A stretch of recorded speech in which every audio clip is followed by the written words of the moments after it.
उपचुनाव दे चुका हो, ठीक ही बात है भाई, पप्पू और टप्पू में बहुत अंतर थोड़ा है, नाम का असर होता है। चच्चू ने वैसे थोड़ा नाम रखा है, और ठीक है चच्चू अभी शांत हैं, लेकिन समय आने पे अपना होश दिखाएंगे। महोदय, मैं विनम्रता से कहूंगा कि महाकुंभ पे राजनीति न करें, अपनी बात को रखें शालीनता के साथ, मर्यादा के साथ, लेकिन जो लोग जीवित हैं, अपने परिवार के साथ मिल रहे हैं, उनको मृतक मत बताइए। और पांडे जी, आप तो इतने बुजुर्ग हैं, इतने वरिष्ठ हैं, हमारे यहाँ तीर्थ यात्राएं होती थी, लोग जाते थे, बड़े श्रद्धा के साथ जाते थे, हमारी आस्था है, कैसे आप इसको रोक सकते हैं? लेकिन उनको बदनाम मत करिए, उनकी श्रद्धा के साथ खिलवाड़ मत करिए। मैं तो तेलंगाना का भी उदाहरण आपको दे दिया, उत्तर प्रदेश का मैंने दिया, गोरखपुर का मैंने दिया, प्रयागराज का मैंने दिया।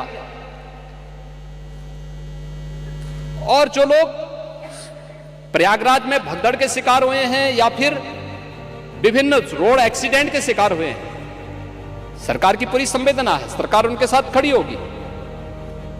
और इन सभी घटनाओं की जांच करने के लिए इसीलिए सरकार ने एक जुडिशियल कमीशन का गठन भी किया है। जुडिशियल कमीशन अपना काम कर रहा है, तथ्य भी मांगेगा, जानकारी भी मांगेगा, हर एक स्तर की जानकारी लेगा।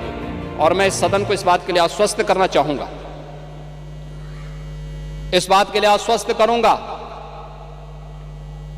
कि प्रयागराज भगदड़ का कोई गुनाहगार होगा तो बख्शा भी नहीं जाएगा। कोई भी होगा, कहीं भी छुपा होगा, किसी भी स्तर पर होगा, और कितना भी बड़ा क्यों ना हो, वह किसी भी स्थिति में बचेगा नहीं। ये मैं आप लोगों को आश्वस्त करता हूं, पूरे सदन को आश्वस्त करता हूं। लेकिन मैं आपसे इस बात में विनम्र अपील भी करूंगा, आयोजन किसी पार्टी का, किसी सरकार का नहीं है। सरकार ने अपनी जिम्मेदारियों का निर्वहन किया है, प्रशासन अपनी जिम्मेदारियों का निर्वहन कर रहा है। यह आयोजन समाज का है, भारत का है, सनातन धर्म का है, और सनातन धर्म को और भारत को कृपया अपने राजनीतिक स्वार्थ के लिए बदनाम मत करिए। आप यहां भी सहयोग करने वाले हैं अभी।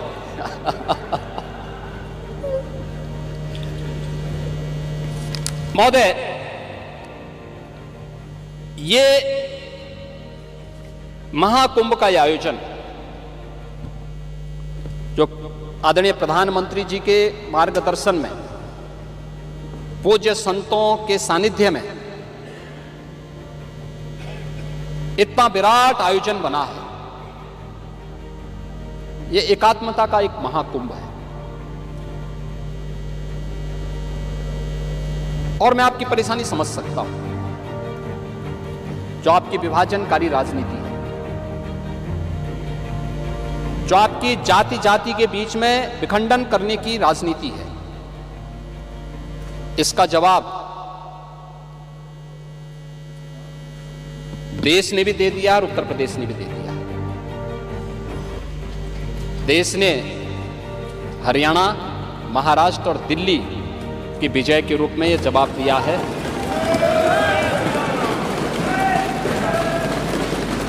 और उत्तर प्रदेश ने मीरापुर, गाजीपुर, कुंदरकी, खैर, फूलपुर, मजवा, मिल्कीपुर और कटहरी के माध्यम से इसका जवाब दिया है।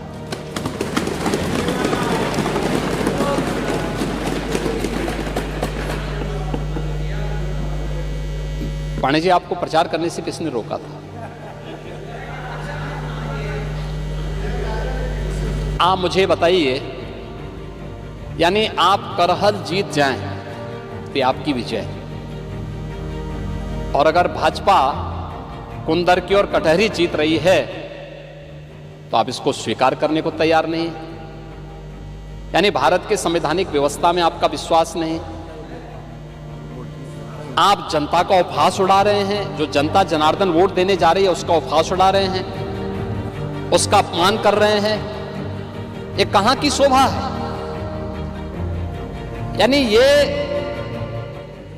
अरे अब देखिए विषय आया था इसलिए मैं कह रहा हूं, क्योंकि चच्चू ने बात कह दी कि आगे तिथि बढ़ा दिया जाए, तो मैंने कहा बढ़ाने का वो हमारे ऊपर नहीं है, ये शास्त्रों की परंपरा है, शास्त्रीय गणना, शास्त्रीय पद्धति ज्योतिषी गणना के अनुसार ही होगी। और ये पौष पूर्णिमा से शिवरात्रि, महाशिवरात्रि के बीच में होना है, तो उन्हीं तिथियों में होना है। वैसे चच्चू कहीं भी जाके स्नान कर सकते हैं, कोई समस्या नहीं, उनके लिए सुविधा रहेगी, और प्रयागराज में पूरी सुविधा हम लोग देंगे महोदय। लेकिन एकात्मता का संदेश देने वाला महाकुंभ है।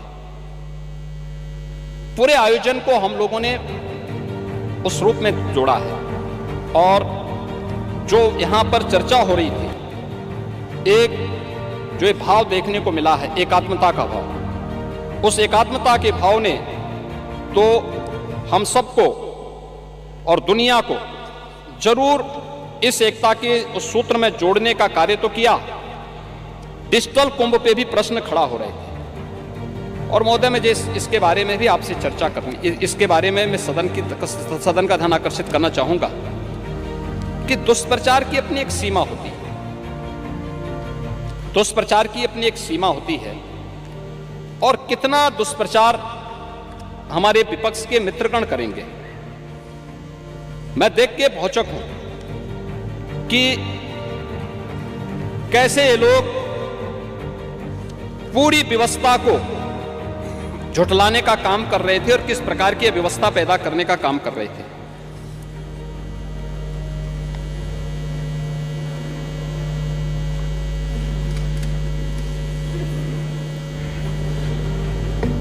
इसमें खासतौर पर समाजवादी पार्टी का जो मीडिया सेल है, इसने महाकुंभ के बारे में जो दुष्प्रचार किए, इसमें इन्होंने कहा था कि डिजिटल कुंभ के बारे में जो प्रश्न आप खड़ा कर रहे थे, इस डिजिटल कुंभ का ही परिणाम है कि 22,000 से अधिक श्रद्धा